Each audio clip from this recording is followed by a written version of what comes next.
প্রায় সব মিলে শুধু মেডিকেল কলেজের জন্য 50 কোটি টাকার উপরে অফার হয়েছে এই 3 দিনে। তাও কেউ জানবে না, শুধু আল্লাহ বাদে। আমি বলেছি না 50 কোটি কেন, 100 কোটি কেন, পুরা কুষ্টিয়া লিখে দিলেও আমি আমার জায়গা থেকে এক চুল নড়ব না।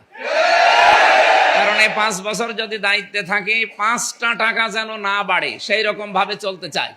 তোমার কি একজন খুঁজতেছিল, বললো যে আমাদের এমপি সাহেবকে একটু বাই করে দেন। তাহলে এমপি সাহেব তো মানুষের কাছে কাছে যায়, এটা বাই করা লাগবে না, সে আপনাদের খুঁজে নেবে। জি জি, আবার সে থাকলে দেখা হবে। ভালো করছে তুমি। আসছিল এখন আর কেউ লাগবে না, তুমি যথেষ্ট।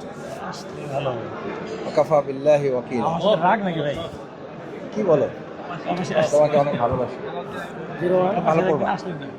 যদি সুযোগ করতে পারে আমি যাবো, তুমি তোমার মতো করে কাজ করো, আপনার ডেট ভালো অনুযায়ী করতেছো ঈদের পরে একদিন যাচ্ছি। ইনশাআল্লাহ। আমার কিন্তু মিষ্টি কেমন নাই, চাঁদপুর যাই আমি প্রচারণা চালাই আসছি, কিন্তু চাঁদপুর যাই কাপাসিয়ার এমপি। এমন যদি হতো আমার দেশের শাসক হতো, ওমরেরই মতো হতো, আবু বকরের মতো। কেমন আছেন আপনারা? আলহামদুলিল্লাহ।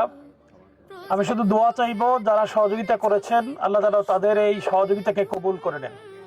আলহামদুলিল্লাহ। আমরা তো বেশি খুশি করে জানো, কে রে? আমাদের কোন দলবল নাই, কিছু নাই, আল্লাহ লাই বলছেন আমি এমপি হই, এইটা হই। আমি কেমন আছেন আপনারা এটা জানেন, এটা জানার জন্য আসছি। আপনি ভালো আছেন তো সব দিক থেকে? দেখ আলহামদুলিল্লাহ, কোনো ঝামেলা টামেলা নাই তো? যাক আলহামদুলিল্লাহ। আঙ্গর গেলাম কোনো জীবন কোনো জামাল হয় না। যাক আলহামদুলিল্লাহ, এটা হলো বড় বিষয়। শান্তি হলো মূল। খাওয়া একটু কম খাইলে অসুবিধা নাই, কিন্তু অশান্তি হলো খুব সমস্যা। হ্যাঁ, শান্তি। এমনি মাদক আছে এই গ্রামে? আছে না?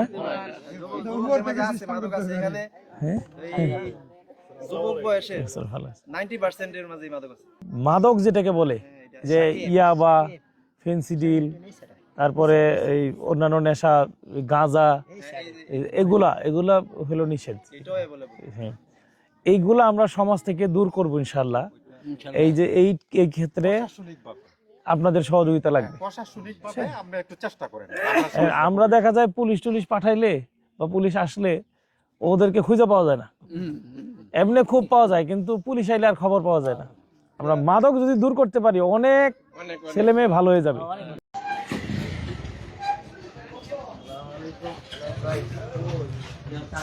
কেমন আছেন ভাই? ভালো আছেন না ভাইজান? কেমন আছেন? দোয়া করবেন।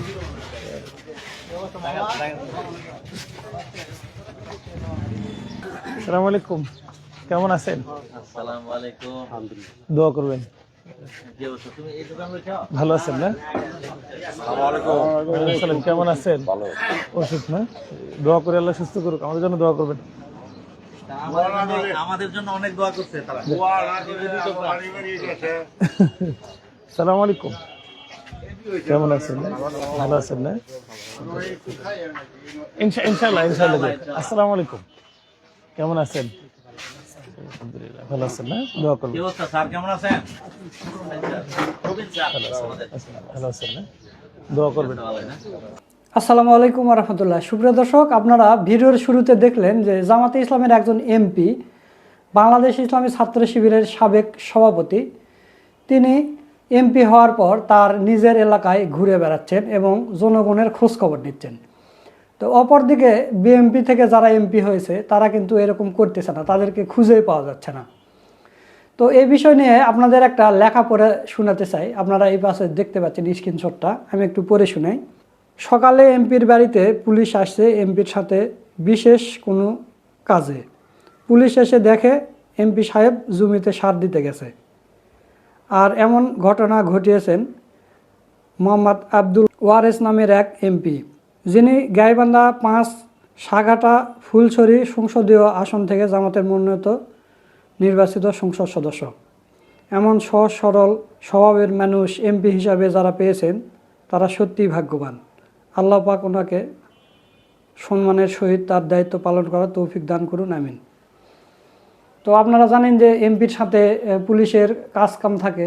তো পুলিশ আসছে এমপির বাড়িতে, এসে দেখে যে এমপি নেই, জমিতে সার দিতে গেছে।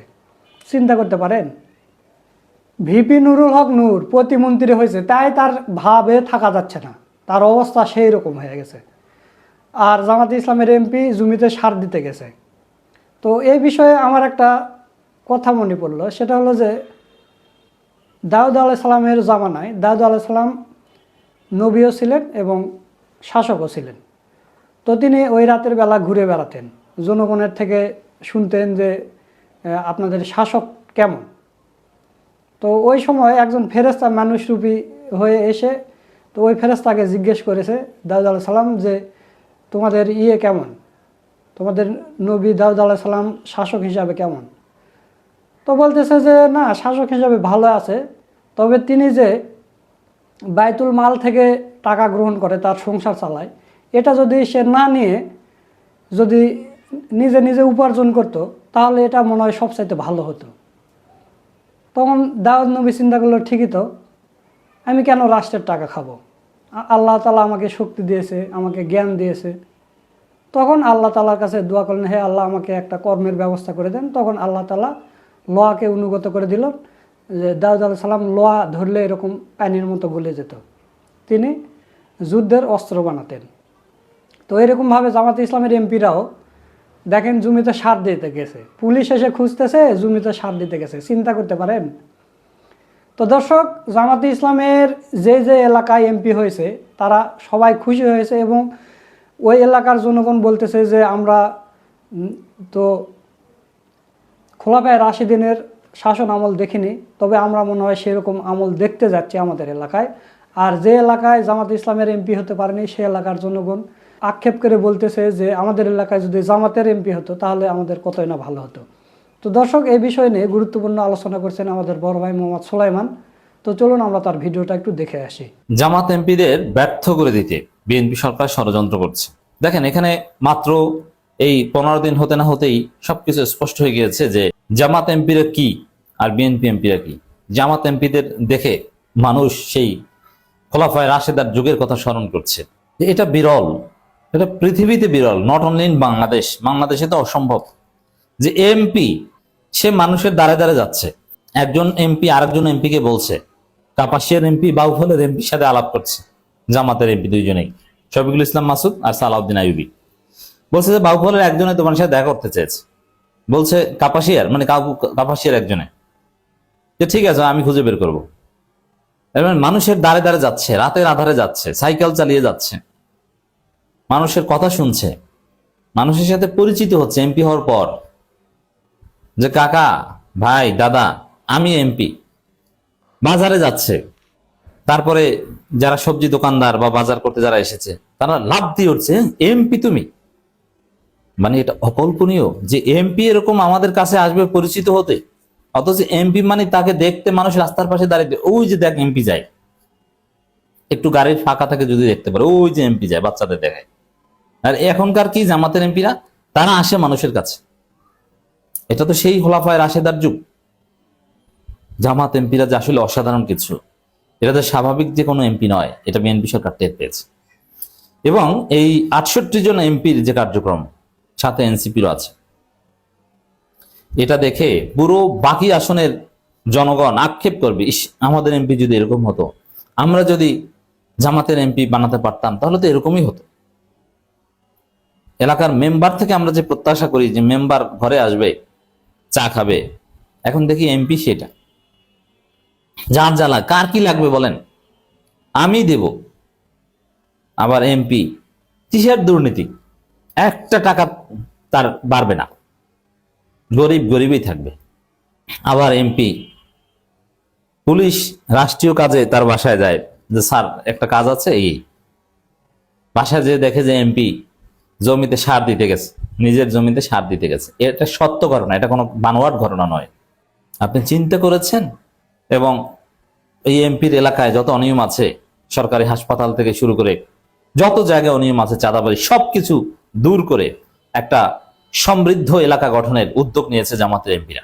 স্বাভাবিকভাবে বিএনপির যারা সিন্ডিকেট বাস, চাঁদাবাজ, চান্দা খাওয়া যাদের অধিকার, তারা এটা মানতে পারছে না। তারা কোথাও কোথাও মিছিল করছে, বাধা দিচ্ছে, ইরিটেট করছে। কিন্তু জামাতের এমপিরা দমে যাওয়ার পাত্র নয়, কাউকে কেয়ার করবে না বলে দিয়েছে, বিশেষ করে আমির হামজা দি গ্রেট। এবার সরকার নিজেরাই সিদ্ধান্ত নিয়েছে যে না, জামাতের এমপিরা যদি এভাবে কাজ করে, কারণ ওরা তো আসলে মানুষ না, জামাতের এমপিরা মানুষ না, ওরা তো ফেরেশতা, ওদের কোনো লোভ লালসা কিছু নাই। তো ওরা যা করবে এগুলো দেখলে তো বিএনপিকে মানুষ সিসি করবে। অতএব এত ভালো কাজ ওদেরকে করতে দেওয়া যাবে না, ওদেরকে থামাতে হবে। কিছু ভালো কাজ করুক ব্যক্তিগতভাবে যা করা যায়, কিন্তু রাষ্ট্রকে ব্যবহার করে ভালো কাজ করবে না, এটা করতে দেওয়া যাবে না। ওদেরকে ব্যর্থ দেখাতে হবে, যাতে আগামী নির্বাচনের আগে বলা যায় কই জামাতের এমপিরা আহামরি কি এমন করেছে। এই জন্য তারেক রহমান সরকার ষড়যন্ত্র করছে জামাতের এমপিদের বিরুদ্ধে। কি দেখেন, কুষ্টিয়ায় আমির হামজা যা শুরু করেছে, এখন পর্যন্ত বাংলাদেশের শ্রেষ্ঠ এমপি ছিলেন আমির হামজা। আমির হামজা কুষ্টিয়ায় সমস্ত অপকর্মের বিরুদ্ধে হাত দিয়েছেন, মাদক নির্মূল থেকে শুরু করে সরকারি মেডিকেলে যত অনিয়ম অব্যবস্থাপনা সবকিছুর বিরুদ্ধে সোজা হয়ে দাঁড়িয়েছেন। না, কোনো অপশক্তির কাছে আমি মাথা নত করবো না, সব সমস্যার সমাধান আমি করে ছাড়বো। 5 টাকা যদি কোথাও বেশি নেয় এটারও বিচার আমির হামজা নিজে করছেন। এবং আমির হামজা সহযোগিতা পাওয়া শুরু করেছিলেন ডিসির কাছ থেকে, কারণ কুষ্টিয়ার ডিসি একজন অসাধারণ ব্যক্তিত্ব, দাড়িওয়ালা লোক, ভদ্রলোক, নামাজি লোক। আমির হামজা একজন আলেম, মানে মিলেছিল ভালো, ব্যাটে বলে মিলে গিয়েছিল। এবং ডিসি আমির হামজাকে যথেষ্ট রেসপেক্ট করতেন। অথচ কুড়িগ্রামের ডিসি জামাত এমপিদেরকে অবমূল্যায়ন করেছেন। সে কুড়িগ্রামের ডিসি বহাল তবিয়তে আছে, অবমূল্যায়নের অভিযোগে বিক্ষোভ মিছিল হয়েছে, কিন্তু কুষ্টিয়ার ডিসি জামাত এমপি আমির হামজা কোঅপারেট করছে, রেসপেক্ট করছে, এটা বিএনপি সহ্য হয়নি। এ কারণে কুষ্টিয়ার ডিসিকে সরিয়ে দিয়েছে, প্রত্যাহার করেছে। তো এই যে কুষ্টিয়ার ডিসিকে প্রত্যাহার করা, শুধু কুষ্টিয়ার ডিসি না, এরকম 5 জায়গার ডিসিকে প্রত্যাহার করা হয়েছে। এখন এই প্রত্যাহার স্বাভাবিক, আপনি এটাকে অন্যায় বলতে পারবেন না, এটার অধিকার রয়েছে, কিন্তু ইন্টেনশন হচ্ছে জামাত এমপিদের ব্যর্থ করে দেয়া। নইলে কুষ্টিয়ার ডিসিকে নিয়ে, কুষ্টিয়ার ডিসি এবং সিলেটের ডিসি সরোয়ার সিলেটের, এই দুইজনকে মানুষ প্রশংসা করছে। এখন এদেরকে না, এদেরকে এখন অন্য কোনো ধৈর্যা পদে চাকরি দেওয়া হবে, এদেরকে ডিসির মতো গুরুত্বপূর্ণ পদ আর দেওয়া হবে না। এমন যদি হয় যে ঠিক আছে কুষ্টিয়ার ডিসিকে কুষ্টিয়া থেকে বরিশালে পাঠানো হয়েছে, এটা একটা ভিন্ন কথা, কিন্তু না, আমার মনে হয় তাকে ডিসিগিরি করতে দেওয়া হবে না, তাকে সচিবালয় কোনো একটা দায়িত্ব দিয়ে বসেই থাকবে। তো দর্শক, এই যে খবর 5 জেলার ডিসি প্রত্যাহার, এটা মূলত জামাত এমপিদের ব্যর্থ করে দেওয়ার একটা বিএনপি সরকারের ষড়যন্ত্র। কারণ কি, ওই যে জামাত এমপিরা যা শুরু করেছে, জাস্ট ডিসিদের একটু কোঅপারেশন পেলে, ওসিদের কোঅপারেশন পেলে মাদক মুক্ত করে ফেলবে, চাঁদাবাজি মুক্ত করে ফেলবে, এবং যত অনিয়ম আছে সবকিছু একদম শূন্যর কোঠায় এনে ফেলবে। এখন ডিসি যদি এমপি কে কোঅপারেট করেন তাহলে ওসি লাইনে আসতে বাধ্য, কারণ জেলার আইন শৃঙ্খলা কমিটির প্রধান কিন্তু ডিসি, এসপি তার অধীনে। তা ডিসি যদি এসপি কে বলে ওসি কে এটা বলে দাও, এসপি যদি ওসি কে বলে ওসির বাপ ওটা করতে বাধ্য, স্থানীয় বিএনপি নেতা যাই বলুক না কেন। এই জন্য ডিসি কে সরানোই হচ্ছে আসল খেলা। ডিসি কে সরালে এমপি দুর্বল, এমপি কে যদি ডিসি কোঅপারেট না করে, যদিও জামাতের লোকজন এত ভোদাই না, তারা ডিসি উল্টাপাল্টা করলে সেটা নিয়ে প্রকাশ্যে কথা বলবে। বিশেষ করে রংপুরের ডিসি কে ঘাট ধরে রংপুর থেকে বের করার ব্যবস্থা করতে হবে, কারণ জামাতের এমপিদের অবমূল্যায়ন করছে। এই জন্য দেখবেন সাতক্ষীরা, মেহেরপুর, চুয়াডাঙ্গা, বাগেরহাট, যেসব জায়গায় জামাতের এমপিদের আধিক্য, সেই সব জায়গায় দেখবেন যে হিন্দু ডিসি অথবা আগে আওয়ামী লীগ ব্যাকগ্রাউন্ডের ডিসি এদেরকে, অথবা কথিত মুক্তিযুদ্ধের চেতনায় বিশ্বাসী ডিসি এদেরকে পাঠানোর চেষ্টা করবে, যাতে তাদেরকে কোঅপারেট না করে পর্যাপ্ত।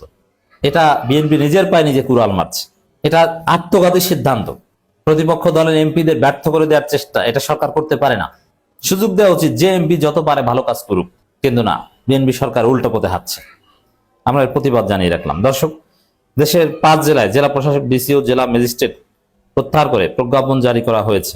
জনপ্রশাসন মন্ত্রণালয়ের সিনিয়র সহকারী সচিব জ্যোতিপুর, ওরে বাবা, নামটা কি জ্যোতিপুর, এর আবার কি, যে সরিয়েছে জ্যোতিপুর, নাম দেখলেই বোঝা যায় যে জামাত বিদ্বেষী, এটা বুঝতে অসুবিধার দরকার নেই। স্বাক্ষরিত সংক্রান্ত প্রজ্ঞাপন জারি করা হয়েছে। প্রজ্ঞাপনে বলা হয় নিম্নবর্ণিত কর্মকর্তাদের জেলা প্রশাসক ও জেলা ম্যাজিস্ট্রেটের পদ থেকে প্রত্যাহারপূর্বক পরবর্তী পদায়নের জন্য প্রশাসনের মন্ত্রণালয়কে ন্যস্ত করা হলো। তারা হলেন গাজীপুর জেলা প্রশাসক মোহাম্মদ আলম হোসেন, পঞ্চগড় জেলা প্রশাসক কাজী মোহাম্মদ সাইমুজ্জামান, কুষ্টিয়া জেলা প্রশাসক মোহাম্মদ ইকবাল হোসেন, নেত্রকোনা জেলা প্রশাসক মোহাম্মদ সাইফুর রহমান ও চাঁপাইনবাবগঞ্জের মোহাম্মদ শাহাদাত হোসেন মাসুম। এরা প্রত্যেকে ভালো ছিল, আমি 5 জন সোমবার খোঁজ নিয়েছি, প্রত্যেকে ভালো ডিসি ছিল। অতএব এটা বিএনপি ষড়যন্ত্র।